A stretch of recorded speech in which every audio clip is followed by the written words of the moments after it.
Well, we're now going to create a design file in which we use layers, and we'll imagine that we were trying to do a design for a poster for a library, a voting for library as set out in your notes. So it's just a new document, and we'll work with A4. We'll just accept all the defaults at this stage because we're not only interested in the layer options here. So InDesign builds this new file.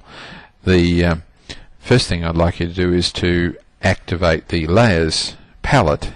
Try, as for a bit of variation, just hitting the F7 key and the layers palette appears. Move to the bottom of the layers palette and click on this create new layer, and then move to the text layer 2 in this case and double click. Change the name to watermark and OK it. Notice that the color says color red. What that means is that whenever we're working, or if we place a frame on the watermark layer, it's going to have red handles around it. So we want you to pick the place frame tool, and we'll put the frame over the entire page.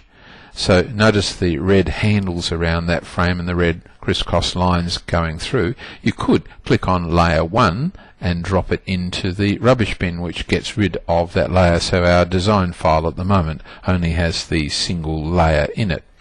What we now want to do is to place our graphic into that frame, and we want to make sure, of course, later on that it's at the back, but we'll make the transparency of that layer fairly faint so it acts as a watermark. Well, next I'd like you to select File and Place and navigate to your Exercises folder and pick up this file called column.fde.gif. You can see it's an image that I took of a column from a library. So we're trying to give the look and the feel of a library and encourage people to vote. So we pick Open, so we're picking up that file, and now you can see that that image occupies that frame and it's on that watermark layer. We might go to Object and Fitting, and we might actually fit the frame to the content. That's going to stretch things a little, but other way around, isn't it? We'll just edit and undo that. We want Object and Fitting.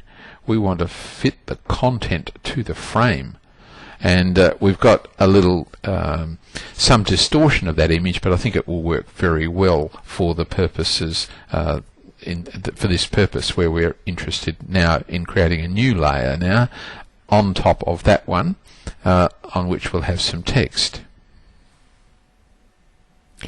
Well, the next step is to create a new layer, and we'll create a new layer, and I've called it Vote, and that's just picking on the Create New Layer tab, and vote. Anything on the Vote layer will have blue handles around it. To make it active, if we had left things on the watermark, the little pen indicator says that's the active layer. So if I come back here and click on Vote, it is now the active layer. I can turn off the watermark layer by simply clicking on the eye. So now I'm running on the Vote layer. So it's now time to put a new frame on there. So we pick a new frame and put a box across here, and now pick the text tool and click into that frame, and I'll choose a font that gives me a sort of look and feel of the sort of thing that a library might use. Something I'm trying to think of, the Art Deco is the word I'm trying to think of. We need to set maybe a font size pretty large of 100, and we'll type the word Vote. So we've got that sort of look and the feel of an Art Deco image. We can do that and move our Vote frame into a reasonable position. Let's just click away from there. We'll go to we will turn on our watermark layer and move our layers palette out of the way. Control minus to shrink things a little. So now what I'm looking for is positioning of this frame. So I can slide that up a little and across, and we're away. Vote, that's fine. We'll pick another frame and pop it in here, and pick our text tool again. Reduce our height. It didn't hold the Felix EFG Felix Titling, and we previously had 100, so let's go to a 60 point and type something like your 60 is way too big, isn't it? We'll make it 30, and we can type your library needs you.